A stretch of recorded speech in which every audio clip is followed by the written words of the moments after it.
Right, now let's turn to Europe, where more and more countries are easing COVID-19 restrictions following a drop in case numbers. It's a relief for businesses, especially in the hardest hit sectors, but many fear that too great a relaxation might undo the achievements of month-long shutdown measures.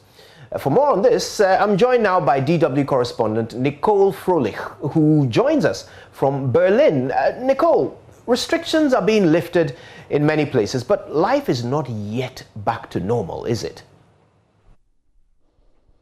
Not at all. What we're seeing across the board really are baby steps. There is a great awareness of how volatile the situation is and the trauma of the past months, not only the devastating human cost of the pandemic, but also the psychological damage and the social rift that have come out of this crisis have decision makers treading very carefully.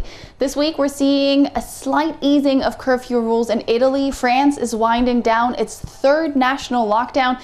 Greece just recently dropped quarantine mandates for foreign travelers, and England is proceeding with gradual reopenings. For now, that is, because there are worries about an increasing number of people becoming infected with the coronavirus variant first detected in India. Here in Germany, the situation very much depends on where you are. Regions can ease restrictions if the infection rate drops and stabilizes, something that is just happening here in the capital, Berlin.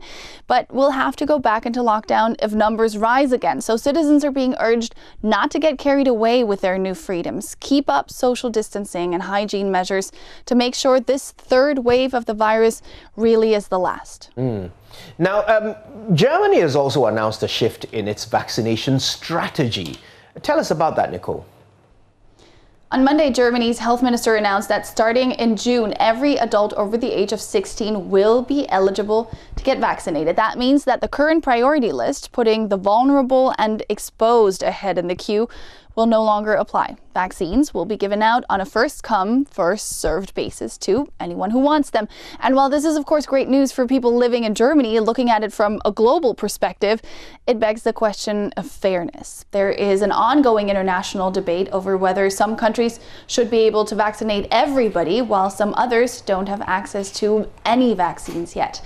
That's why the organizations involved in COVAX, the vaccination scheme for poorer countries, are calling on wealthier nations to donate 20% of their supplies to the program. They say that high-income countries that have bought up much of the immediate global vaccine supply could bear to share them with the less well-off without even compromising their own objectives. And it's not just a matter of solidarity, it's also about foresight, because the virus continuing to circulate freely will allow for more mutant strains to emerge that could eventually thwart every country's progress toward immunity. Yeah, you're right. As they say, we're not protected until all of us are protected. Now let's look ahead. President Emmanuel Macron of France hosted a meeting on Tuesday to discuss Africa's post-COVID finances. The goal was a new deal for African nations. Tell us about that, Nicole. Did the leaders deliver? We'll have to see about delivery, but they certainly pledged their support to Africa's post-pandemic recovery. As you well know, most African nations haven't seen a health crisis of the magnitude other countries have, but the economic cost has been devastating, with sub-Saharan Africa experiencing an unprecedented recession in 2020. And the leaders who convened in Paris on Tuesday fear that this might dramatically undermine development efforts in the region. So in order to minimize damage, the summit's participant, African and European leaders and heads of financial institutions such as the International Monetary Fund and the World Bank want to boost vaccine production capacity across the continent and buffer the financial fallout of the pandemic. They're pushing to reallocate IMF funds meant for more advanced economies towards African nations. It's $100 billion we're talking about here, but according to the IMF director, that is not nearly enough, and it's not clear just yet if this goal can actually be met, because there's still a lot of wealthier nations to convince. Plus, sustainable, independent growth will require a boost for the region's private sector.